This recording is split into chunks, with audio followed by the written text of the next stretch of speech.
अंतर यात्रा।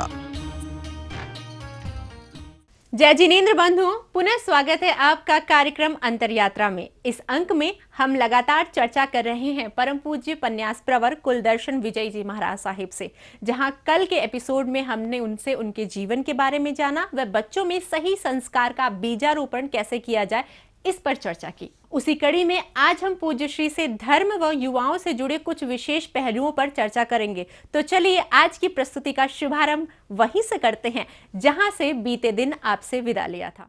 लेकिन फिर भी बैक ऑफ द माइंड उसमें ये संस्कार रहने चाहिए कि मुझे मिला हुआ है वो श्रेष्ठ धर्म है, मुझे इसी क्षेत्र में आगे बढ़ना है। आज देखो आप संसार की बात तो छोड़ो, भारत में कई जगह धर्म परिवर्तन करवाया जाता है। लोग, मैं तो किसी धर्म का नाम लेना नहीं चाहता, लेकिन कोई पैसे दे करके, कोई लोभ लालच दे करके, हम आपकी मेडिकल ट्रीटमेंट संभाल लेंगे, हम आपके बेटों का एजुकेशन संभाल लेंगे, हम हर महीने आपको 5,000 रुपए देंगे, 10,000 रुपए देंगे, हजारों नहीं लाखों की संख्या में जो सामान है उसमें भी मुख्यतया हिंदू धर्म के ऊपर सबसे बड़ा प्रहार हो रहा है कि वहां के उनके सामान्य लोगों को, जैन धर्म के सामान्य लोगों को, उनको धर्म परिवर्तन करवाया जाता है। कुछ ना कुछ पैसे के लोभ लालच दे करके धर्म परिवर्तन करवा देते हैं। लेकिन मैं कहता हूं कि सरकार को इसके प्रति स्टेप लेना चाहिए, उसका कड़क विरोध करना चाहिए। ये कभी नहीं होना चाहिए। जो धर्म से जो पला बड़ा है, जो धर्म के साथ जो जुड़ा हुआ है, जो धर्म के साथ जिसका कहीं ना कहीं कनेक्शन है, वही धर्म उसके लिए श्रेष्ठ है। और इसीलिए इतने सालों से, हजारों सालों से हमारी व्यवस्था सब बराबर चल रही थी।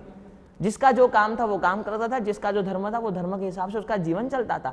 लेकिन कभी जबरदस्ती धर्म, ये तो जबरदस्ती वाली बात है कि जबरदस्ती धर्म परिवर्तन करवाते हैं, उनके घरों में जाते, जाके 2 घंटा 4 घंटा 6 घंटा उनको समझाते। हमने हमारी आंखों से देखा है कि लोगों को सुना है कि हमारे घरों में आते 2-2 4-4 6-6 घंटा बैग भर के पैसे लेकर के आते हैं कि आप बस ये पैसे लो और धर्म परिवर्तन करो। बस उनको अपनी संख्या बढ़ानी है, उनको मिलता कुछ नहीं है। उनको ऊपर से आदेश मिलता है कि हमारी संख्या दुनिया में बढ़नी चाहिए, हम सबसे बड़े बनने चाहिए, हमारे लोग सबसे ज़्यादा बनने चाहिए, हमारे फॉलोवर्स सबसे ज़्यादा बनने चाहिए। बस ये संख्या बढ़ाने के चक्कर में मिलता कुछ नहीं। और फिर जो पैसे से परिवर्तित हुआ है वो ओरिजिनल परिवर्तन हो ही नहीं सकता। 2 साल 5 साल में वापस वो कहीं ना कहीं अपने मूल प्रभाव में, मूल स्रोत में आ जाता है। लेकिन इससे होता क्या है? समाज बढ़ता है, समाज टूटता है, समाज कहीं ना कहीं विभाजित होता है। समाज में एक दूसरे के प्रति सौहार्द भाव बढ़ना चाहिए। आज मैं आपको बताऊं, गुरुदेव प्रेम सुरेश्वर जी महाराज साहब, मैं गारंटी के साथ कहता हूं कि जैन समाज के एक ऐसे संत थे जो बम्बई में 5 साल रहे। मैंने देखा है मेरी अपनी आंखों से, चाहे दिगंबर संत हो, चाहे श्वेतांबर संत हो, चाहे मूर्ति पूजक हो, चाहे तेरापंथी हो, चाहे स्थानकवासी हो, चाहे हिंदू हो, चाहे कोई भी हो, जैसे पता चले कि प्रेम सूरी महाराज साहब यहाँ पे विराजमान है, वो मिलने के लिए आते थे। गुरुदेव इतना संवाद भाव हर एक व्यक्ति के पास रखते थे। वो कहते थे कि साधु जब तक बटा हुआ है तब तक समाज एक नहीं होना है। वो कहते थे हर एक के साथ मिलजुल के रहो, लेकिन संवाद भाव, आप आपकी आराधना करो, हम हमारी आराधना करें, लेकिन एक दूसरे के प्रति विरोध का भाव नहीं होना चाहिए। तो हकीकत में तकलीफ यह है कि आज धर्म परिवर्तन हो रहा है, लोगों को धर्म में उलझाने की कोशिश की जा रही है, लोगों को धर्म बदलने की कोशिश की जा रही है। और लोग स्वतंत्र है, चाहे तो मैं कहता हूं कि समझ के, आप अपनी समझ को ला करके दूसरे धर्मों को फॉलो करो, ये ठीक है। लेकिन आप प्रलोभन में आकर के मुझे कुछ वहां मिलने वाला है, मुझे पैसे मिलने वाले हैं, मुझे ये मिलने वाला है, मुझे वो मिलने वाला है, इसके चक्कर में यदि आदमी धर्म परिवर्तन करता है तो बहुत गलत चीज है। तो हमें तो एक ही सिद्धांत रखना है, हमें जन्म से जो मिला है वो हमारे लिए श्रेष्ठ है। सम्मान हर एक के प्रति, किसी के प्रति अपमान का भाव नहीं, ये गलत है। जीवन में आज तक इतने सालों से प्रवचन देते देते गुरुदेव ने हमें सबसे पहले ये सीख दी थी कि बालमुनि प्रवचन की पाठ के ऊपर बैठ रहे हो, जीवन में कभी कोई धर्म का विरोध नहीं करना। सब अपने स्थान पे सही है, सब अपने स्थान पे बराबर है, सब हमारे लिए सम्माननीय है, हम सब हमारे लिए पूजनीय है। लेकिन श्रद्धा हमारी कहाँ रहेगी? श्रद्धा हमारे धर्म के प्रति रहेगी, दूसरों के प्रति अभाव नहीं, दूसरों के प्रति कोई गलत निंदा की बात नहीं, दूसरों के प्रति कोई गलत चीज नहीं, हर एक के प्रति सम्मान। इसीलिए हम कहीं हिंदू मंदिर में जाते हैं तो वहां हिंदू संत को सबसे पहले मिलने के लिए जाते हैं, क्योंकि हमारा सम्मान है कि हम आज भाई, चाहे हम जैन भले ही हो, लेकिन धर्म से तो हिंदू ही है, हिंदू धर्म का ही पालन कर रहे हैं। तो ऐसी अलग अलग चीजें कई आपके सामने आएगी। लेकिन मैं आज के युवाओं को ये संदेश देना चाहता हूं कि आपको समझना चाहिए, हमें जो जन्म से बाय बर्थ जो धर्म मिला है उससे श्रेष्ठ हम कितना ही भटकेंगे, लेकिन हमारा घर वो हमारा घर है। हमें दूसरों के घर पे नहीं झांकना चाहिए, दूसरों के घर पे नहीं देखना चाहिए, किसी का विरोध नहीं। लेकिन मैं कहता हूं जिसको जहां जन्म मिला, जो उसके पुण्योदय से, उसके पुण्य के उदय से जहां जिसको जन्म मिला, लेकिन जहां मिला है वही श्रेष्ठ है। और उसी को पकड़ के चाहे कम धर्म करे, चाहे ज्यादा धर्म करे, चाहे कठिन हो, चाहे सरल हो, चाहे कुछ भी हो। और एक चीज समझ लेना, जैन धर्म जितना सरल धर्म कोई नहीं है और जैन धर्म जितना कठिन धर्म कोई नहीं है। यहाँ दोनों ऑप्शन है। यहाँ छोटे से 8 साल के बच्चे के लिए की भी आराधना के भी ऑप्शन है और 100 साल के बुजुर्ग के लिए भी आराधना के ऑप्शन है। लोग ये गलत मेंटालिटी लेकर के बैठते हैं। आजकल के युवाओं के दिमाग में बैठ गया कि यहाँ रिस्ट्रिक्शन बहुत है, यहाँ बहुत पाबंदियां है, यहाँ बहुत प्रतिबंध है, ये नहीं करना, वो नहीं करना। हाँ, क्योंकि लेकिन एक चीज आप समझ लो, यदि रिस्ट्रिक्शन नहीं होगा, हम तो कहते हैं प्रवचन की पाठ से कि वो रिस्ट्रिक्शन नहीं है, वो आपके लिए प्रोटेक्शन है। रिस्ट्रिक्शन नहीं होगा तो हम बचेंगे कैसे? आज लड़कियों के ऊपर रिस्ट्रिक्शन नहीं है तो आज आप समाज की हालत देख रहे हो, कितने रेप के केस आ रहे हैं, कितनी गलत चीजें हमारे सामने समाज में आ रही है। हम देखते हैं ना, हमारी आंखों के सामने रोज अखबार खोलो, किसी के मर्डर के समाचार, किसी के रेप के समाचार, कोई ये हो गया, कोई हो गया, कोई ये हो गया। क्यों आते हैं? क्योंकि रिस्ट्रिक्शन छोड़ दिया। मर्यादा, मैं कई बार कहता हूं कि यदि मैं आपको सवाल करता हूं कि यदि आप कोई नया प्लॉट लोगे तो सबसे पहले उसके ऊपर का काम क्या करोगे?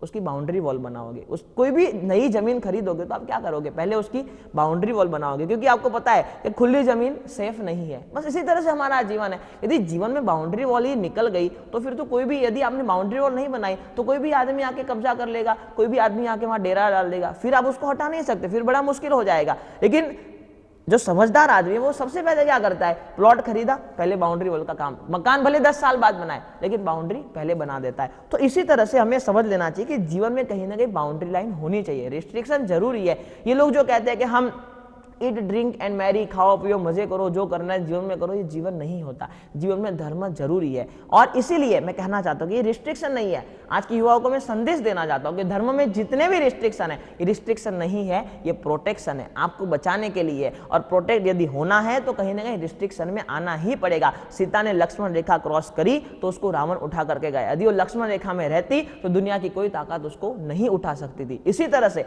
आज की लड़कियों को, आज की महिलाओं को भी मैं ये संदेश देना चाहता हूं कि आप आपके जीवन की मर्यादा आप तय करो, हम नहीं तय करेंगे कि आपके जीवन की मर्यादा क्या है, हम नहीं तय करेंगे। लेकिन आज के समय को देख करके, आज के समाज को देख करके, आपको जो मिले संस्कार, वो संस्कारों को देख करके आप तय करो कि जीवन की लक्ष्मण रेखा कहां होनी चाहिए। और जिसके जीवन में लक्ष्मण रेखा नहीं होगी वो आदमी पतित होगा, होगा और होगा। और यदि आप लक्ष्मण रेखा नहीं बनाते, बाउंड्री लाइन नहीं बनाते, रिस्ट्रिक्शन में नहीं रहते, तो आपका जीवन में कब क्या हो जाए कोई भरोसा नहीं है। इसलिए थोड़े बहुत रिस्ट्रिक्शन जीवन में बहुत जरूरी है। धर्म में जितने भी रिस्ट्रिक्शन है वो रिस्ट्रिक्शन नहीं है, आपको बचाने के लिए प्रोटेक्शन है। ये समझ के हमें धर्म के क्षेत्र में आगे बढ़ना चाहिए। बिल्कुल। महाराज साहब, एक अंतिम प्रश्न पूछना चाहूंगी, समय नहीं है हमारे पास, लेकिन आप जो आंसर्स कर रहे हो उसमें बहुत सारे प्रश्न और निकल के आते हैं, क्योंकि समाज को अगर हम एक अच्छी दिशा दिखानी है तो जो आपने बातें बताई हैं उस पर और बात होनी चाहिए, क्योंकि लोगों को जानना बहुत ज़रूरी है। महाराज साहब, एक नज़रिया और हमारे समाज का ये है कि अगर हमारे पास पैसे रहेंगे तो सब कुछ रहेगा। जो इंसान साधु साधुओं के सानिध्य में जाते हैं उनसे सब यही कहते हैं कि वहाँ पर जा रहे हो, वो लोगों के पास तो ऑलरेडी पैसे हैं, तुम पैसे नहीं कमाओगे तो क्या होगा। क्योंकि आज के सिचुएशन में देखा जाए, अगर किसी भी आम इंसान से पूछते हैं कि आपको क्या चाहिए, तो मतलब 99% मैं कहूँगी सब कहेंगे हमें पैसे चाहिए, अगर हमारे पास पैसे होंगे तो सब कुछ हमारे फेवर में है। लेकिन कई लोग जो ज्ञानी हैं और उनसे पूछा जाए तो यही कहेंगे कि नहीं, आप पैसे तो कमाइए लेकिन धर्म भी करना ज़रूरी है। वहीं दूसरे लोग कहेंगे अगर हम धर्म करेंगे तो हम परिवार के लिए क्या करेंगे, पैसे कहाँ से कमाएंगे। जिनके पास पैसे हैं उनके पास बोलने के लिए ही बातें हैं, इसीलिए आज के ज़माने में साधु साध्वी संत महात्माओं के पास बहुत पैसे हैं। तो उस स्थिति में एक इंसान क्या करे, धर्म करे या कर्म करे, पूजा पाठ करे या परिवार का पालन पोषण करे, कैसे इस पे हम चर्चा कर सकते हैं? देखो, सबसे पहली चीज, जैन साधु का जीवन ऐसा होता है जहाँ हमारे कपड़ों में कहीं जेब नहीं होती जी। तो जैन साधु के पास, अन्य साधु का पता नहीं हमें, लेकिन जैन साधु के पास पैसे आपको कहीं नहीं मिलेंगे। ठीक है, उनके आसपास से जुड़े हुए जो गुरु भक्त है, उनके आसपास से जुड़े हुए जो लोग हैं, वहाँ कहीं ना कहीं आपको पता चल सकता है कि वो लोग सुखी संपन्न है। लेकिन जैन साधु पैसे को टच नहीं करता, लक्ष्मी को हाथ नहीं लगाता, रुपए को हाथ नहीं लगाता, पहली बात। दूसरी बात, आपने कहा पैसे की, लेकिन मैं एक चीज़ क्लियर करना चाहता हूँ कि आप भी उसका स्वीकार करोगे कि संसार में जितनी भी साधन सामग्री आपको मिली है वो पैसे से नहीं मिली, वो पुण्य से मिली है। एक चीज ये क्लियर कर लो दिमाग में, जीवन पैसों से नहीं चलता, जीवन पुण्य से चलता है। संसार में जितनी भी उपलब्धियां, आज संसार के जितने भी भौतिक साधन आपको मिलते हैं, जितनी भी चीजें, कई चीजें ऐसी संसार में हैं जो पैसों से नहीं मिलती। मैं कई बार कहता हूं प्रवचन के माध्यम से कि आपको अच्छे से अच्छा बिस्तर तो पैसों से मिलेगा, लेकिन नींद पैसे से नहीं मिलेगी। उसके लिए पुण्य चाहिए। आपको सोने की प्लेट पैसे से मिल जाएगी, खाने के लिए अच्छे से अच्छी चीजें द्रव्य आपको पैसे से मिल जाएंगे, लेकिन भूख पैसे से नहीं मिलती, वो पुण्य से मिलती है। आपको जीवन में लोगों का प्रेम प्राप्त करना हो, सच्चा प्रेम कभी पैसे से नहीं मिल सकता, वो आपके पुण्य से ही मिलेगा। गुरु के आशीर्वाद कभी पैसे से नहीं मिल सकते, वो आपको पुण्य से ही मिलेंगे। तो जीवन की जितनी भी अलभ्य दुर्लभ चीजें हैं आपके पास है, वो परमात्मा हर रोज प्रतिदिन हमको 24 घंटे का समय मिलता है। आप 100 करोड़ रुपए लगा दो, आप 24 के 25 घंटे नहीं कर सकते, वो पुण्य से ही समय मिलता है, वो 24 घंटे ही मिलता है। तो कहीं ना कहीं पैसे की एक लिमिटेशन है। और एक चीज हमारे दिमाग में, आप लोगों के दिमाग में, संसारी लोगों के दिमाग में, आज के यंगस्टर्स के दिमाग में ये क्लियर होनी चाहिए कि संसार पैसों से नहीं चलता, संसार पुण्य से चलता है। मैं कई बार उदाहरण देता हूं कि एक कोई करोड़पति सेठ हो जिसके पास करोड़ों रुपए हो, और एक साधु हो जिसने साधु वस्त्र धारण किए हो, दोनों दरवाजा नॉक करेंगे बाजू बाजू के घर में, तो साधु जहां खड़े हैं वो दरवाजा खुलेगा, बाजू वाला खुलेगा कि नहीं खुलेगा उसकी कोई गारंटी नहीं। अननोन आदमी को देख के लोग दरवाजा बंद कर देते, लेकिन साधु के वस्त्र को देख करके लोग दरवाजा खोल देते। हमारे पास पैसे नहीं है, लेकिन क्या है, पुण्य है। संसार पुण्य से ही चलता है। ये मेंटालिटी जो आदमियों के दिमाग में है कि पैसा पैसा पैसा पैसा करते करते पूरा जीवन बिता देते हैं, मर जाते पैसा हाय पैसा करते करते। मैं कहता हूं देखो, हमारे यहाँ पे 4 पुरुषार्थ बताए गए, चाहे हिंदू धर्म हो, चाहे जैन धर्म हो, चाहे कोई भी हो, धर्म, अर्थ, काम और मोक्ष, 4 पुरुषार्थ बताए गए। कितनी अच्छी प्रक्रिया थी, अब लोग उसको समझ नहीं पा रहे, इसलिए परेशान हो रहे हैं। पहला पुरुषार्थ है धर्म, क्रम भी देखो बहुत सटीक बिठाया है। दूसरा पुरुषार्थ है अर्थ, तीसरा पुरुषार्थ है काम, और चौथा पुरुषार्थ है मोक्ष। कहा कि पुरुषार्थ हमारा धर्म का होना चाहिए, अर्थ, काम और मोक्ष ये तीनों अपने आप मिल रहे हैं। जब आदमी धर्म से जुड़ता है, धर्म का उसका पुरुषार्थ होता है, क्योंकि धर्म से ही तो पुण्य प्राप्त होता है, धर्म से ही तो पुण्य उपार्जन होगा, और पुण्य उपार्जन जिसके पास है उसको जीवन में कहीं तकलीफ नहीं पड़ती। मैं कई बार कहता हूं कि आप लोगों के पास 100 करोड़ रुपए का घर हो, आप लोगों के पास अच्छे से अच्छा बंगला हो, अच्छे से अच्छा बनाने वाला हो, लेकिन फिर भी आपकी थाली में रोज 10 मिठाई नहीं आती, हमारे पात्र में रोज 10 आती है। तो फर्क पुण्य का पड़ता है। धर्म, अर्थ, काम, मोक्ष, 4 पुरुषार्थ को यदि आदमी बराबर से समझ ले, हमारे यहाँ बताया गया, चाहे हिंदू धर्म चाहे जैन धर्म, कि पुरुषार्थ धर्म का ही करना है। आज का आदमी पैसों में इतना उलझा है कि वो प्रायोरिटी सेट नहीं कर पाता। लेकिन महाराष्ट्र जिनके पास पैसे हैं वो तो सेट कर लेते हैं, जिनके पास घर चलाने के लिए पैसे नहीं है, कि कोविड में हमने देखा बहुत सारे लोग बेघर हो गए, उनके लिए अगर वो मंदिर जाएंगे तो वहां पर जाके शायद उन्हें कुछ नहीं मिल पाएगा, क्योंकि दरवाजे वगैरह भी बंद हो गए थे, मंदिर के पट, खाने के लिए मोहताज हो गए। तो उस स्थिति में लोगों को ये बातें समझ में नहीं आती हैं। लेकिन आप धर्म का अर्थ गलत कर रहे हो। मंदिर जाना ये धर्म नहीं है। धर्म क्या है? भीतर से अच्छे रहना, भीतर से सदाचार रखना, चरित्र जीवन का अच्छा रखना, मनोभाव अच्छे रखने, वही धर्म है। हमारे यहाँ तो लिखा गया कि आदमी व्यापार की दुकान पे बैठे बैठे भी धर्म कर सकता है, उसके लिए मंदिर आने की थोड़ी ना जरूरत है। और मंदिर आदमी पूरे दिन में कितना समय निकालता है? 10 मिनट, 15 मिनट, बाकी के 3.5 घंटे तो अपने व्यापार के लिए ही है।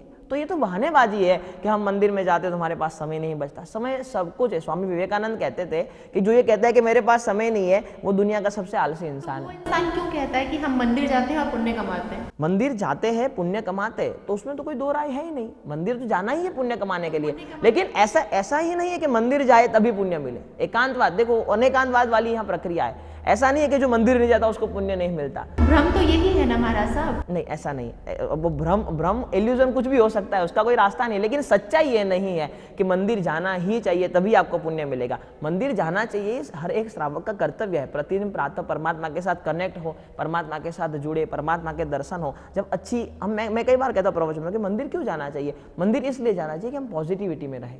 आप देखो, आप कोई भी साधु संत का उपासक देख लो, कोई भी मंदिर देख लो, ऑलवेज पॉजिटिव मिलेगी आपको। आप कोई भी साधु संतों से मिल लो, वो ऑलवेज 99% पॉजिटिव मिलेंगे। चाहे कैसी भी कसौटी की पल हो, लेकिन वो कहेंगे ठीक है, परमात्मा के आशीर्वाद निकल जाएंगे। वो डरते नहीं, परेशान नहीं होते, क्योंकि हम मंदिर जाते हैं पॉजिटिविटी प्राप्त करने के लिए। यहाँ ये संसार में हम मंदिर में ही बैठे हैं, और मैं कहूँगा कि संसार में ये जगह ऐसी है जहाँ के आदमी गलत विचार नहीं करता।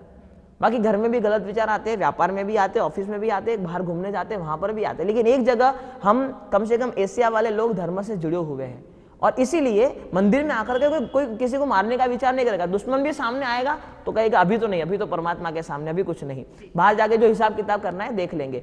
तो ये इतनी पॉजिटिव ऊर्जा है। और आज संसार में सबसे बड़ी तकलीफ नेगेटिविटी की है। लोग ऑलवेज नेगेटिव होते जा रहे हैं। तो हम तो कहते हैं कि 10 मिनट निकालो, मंदिर में जाओ, पॉजिटिव हो जाओगे। ये चार्जर है। जिस तरह से मोबाइल को 24 घंटे में 12 घंटे में एक बार चार्ज करना पड़ता है, वरना खत्म हो जाता है। और बैटरी यदि आप ज़्यादा यूज़ करते हो, इंटरनेट 24 घंटा चालू रखते हो, तो दिन में 3 बार चार्ज करना पड़ता है। तो हमारी नेगेटिविटी तो इतनी सारी फैली हुई है संसार में, तो 3 बार मंदिर आना चाहिए। एक बार से तो हमारा निवारण होगा ही नहीं, लेकिन कम से कम एक बार परमात्मा के साथ कनेक्ट हो, परमात्मा की पूजा करें, परमात्मा के साथ स्पर्श हो पॉजिटिविटी के लिए। देखो, आप मंदिर आओ नहीं आओ, भगवान को कोई फर्क नहीं पड़ता, साधु संतों को कोई फर्क नहीं पड़ता, फर्क आदमी को खुद को पड़ता है। आदमी इतना पॉजिटिव रहता है। हमारे जीवन में भी गुरुदेव प्रेम श्रीश्वर जी महाराज साहब को हमने देखा, कई उनके सामने इतनी विकट परिस्थिति आई, लेकिन ऑलवेज पॉजिटिव। क्यों पॉजिटिव रहते थे? क्योंकि वो पॉजिटिव माहौल में रहते थे, पॉजिटिव ऑरा के बीच में रहते थे। आज लोगों के पास पॉजिटिविटी नहीं है। आज देखो, इतने यंगस्टर्स सुसाइड कर रहे हैं, क्यों कर रहे हैं? नेगेटिव है। एग्जाम में 10 मार्क्स कम पड़ जाते, अरे 1 मार्क्स कम पड़ जाता है, आदमी ऊपर से गिर के मर जाता है। क्यों है? नेगेटिविटी है। व्यापार में आगे नहीं बढ़ पाता, पहले दिन से ही मेरा व्यापार होगा कि नहीं होगा, मैं आगे बढ़ूंगा या नहीं बढ़ूंगा। इतनी नेगेटिविटी संसार में फैली हुई है, तो उसके लिए तो मंदिर जाना जरूरी है। लेकिन ये हम नहीं कह सकते कि जो मंदिर जाए वही धर्मी है, मंदिर नहीं जाए वो अधर्मी है। ये नहीं, लोगों के दिमाग में भ्रम हो वो उनकी मर्जी है, हम कुछ नहीं कर सकते। लेकिन सच्चाई ये नहीं है, मंदिर जाना भी चाहिए, मंदिर जाने वाला धर्मी नहीं है ऐसा हम नहीं कह सकते। धर्म एक्चुअली में है क्या? धर्म एक्चुअली में सदाचार, संस्कार, संस्कृति है। हम हमारे संस्कारों को निभाए, हम हमारी परंपरा को निभाए, हम हमारे सदाचार को निभाए, हमारी संस्कृति को निभाए, भीतर से अच्छा रहने की कोशिश करें, हमारी ईर्ष्या कम हो, हमारे राग द्वेष कम हो। कई लोग ऐसे भी है जो मंदिर में आके इतने भगवान के भजन करते हैं, बाहर आके देखो तो इतने क्रोध उनमें देखने मिलता है, इतना लोभ उनमें देखने मिलता है, तो मंदिर में आकर के भी उनका निरर्थक हो गया। मात्र यहाँ आने से आदमी पवित्र हो जाता तो संसार में कोई पापी बचता ही नहीं। पवित्रता तो हृदय से होती है।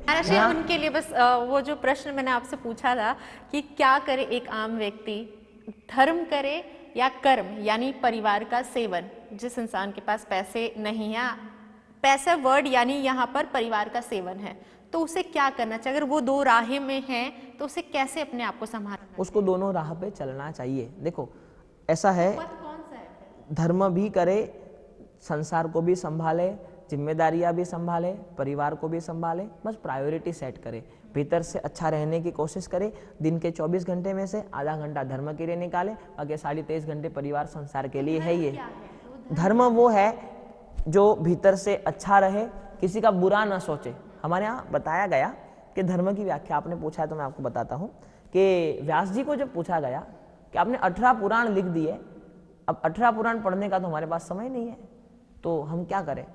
तो उन्होंने कहा कि मैं 1000 श्लोक प्रमाण आपको ग्रंथ छोटा सा बना के देता हूँ, वो पढ़ लो। अब लोग उनके पास गए कि व्यास जी हमारे पास तो 1000 ग्रंथ पढ़ने का भी समय नहीं, इतना समय हमारे पास नहीं है।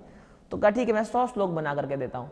कहा कि 100 श्लोक का भी समय नहीं है, तो कि 1 श्लोक बना करके देता हूँ। तो 1 श्लोक व्यास जी ने लिखा कि 18 पुराणेषु व्यासस्य वचनद्वयम् परोपकार पुण्याय पापाय परपीड़नम। कहा कि पुण्य पाप क्या है, धर्म अधर्म क्या है? कहा कि दूसरों का भला करना ये धर्म है और दूसरों का बुरा करना ये अधर्म है। आपके भीतर किसी के प्रति गलत सोच नहीं है, आप किसी का गलत नहीं सोचते, किसी का बुरा नहीं करते, आप किसी के साथ कुछ किसी की लेने की आपकी भावना नहीं है, तो आप धर्म ही कर रहे हो।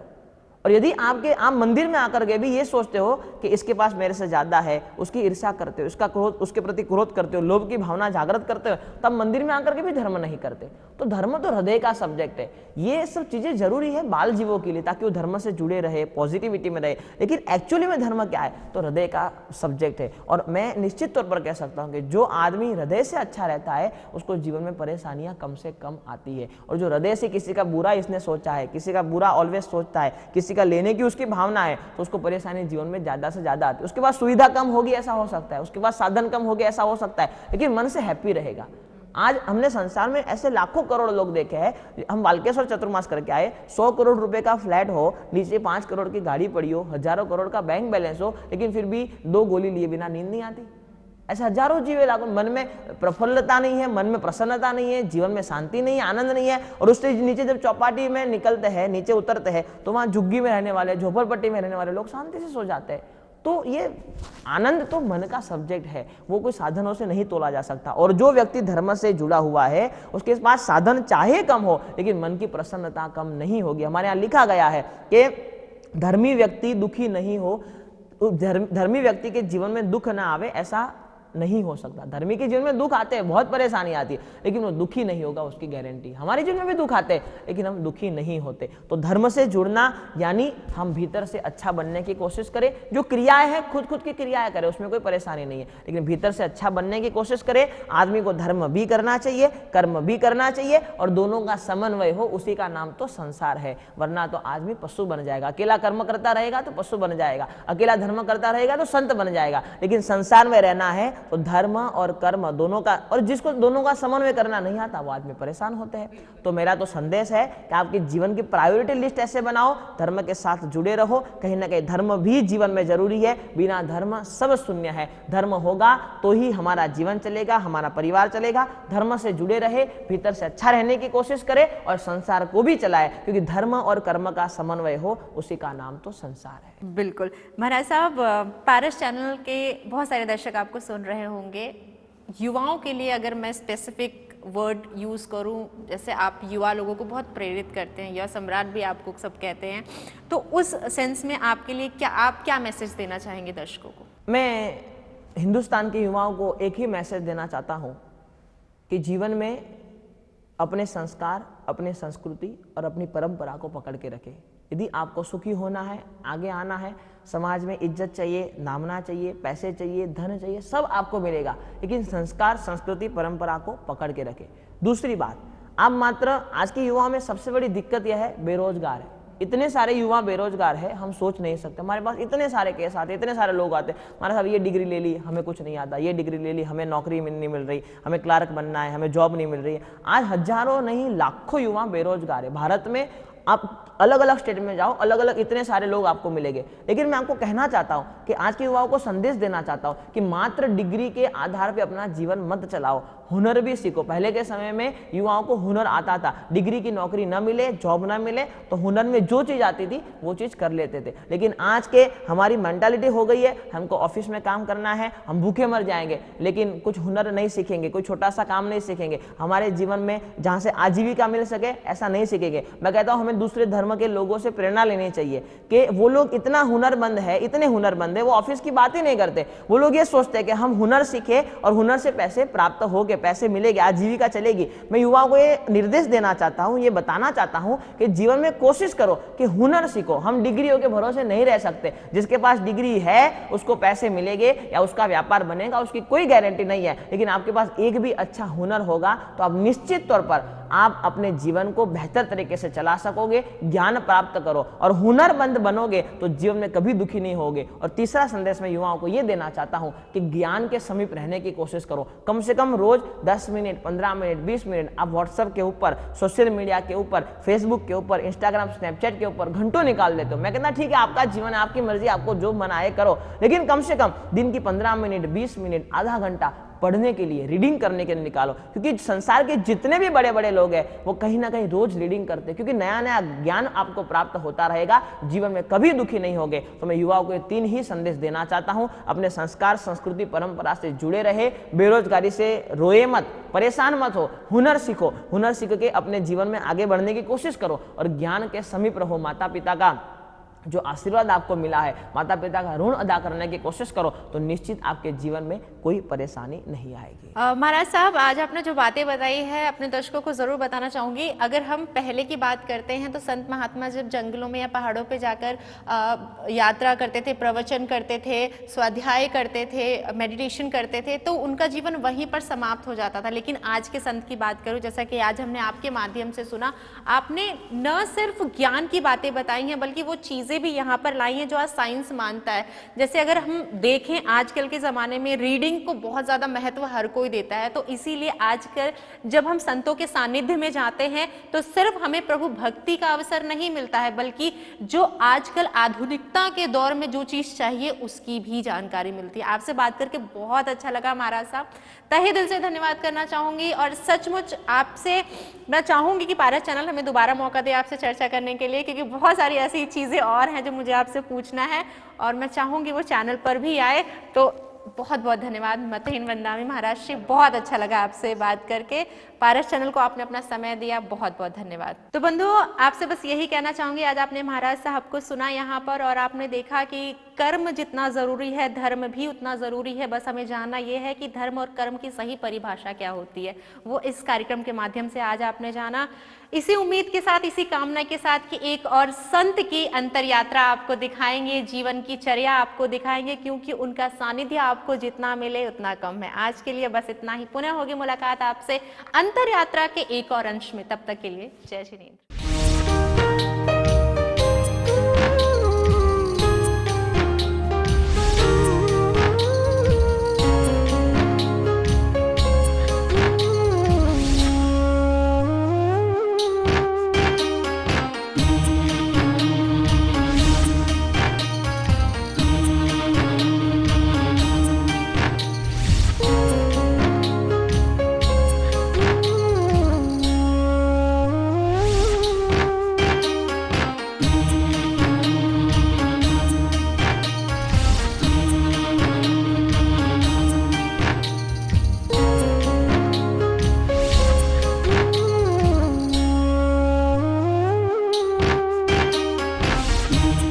अंतर यात्रा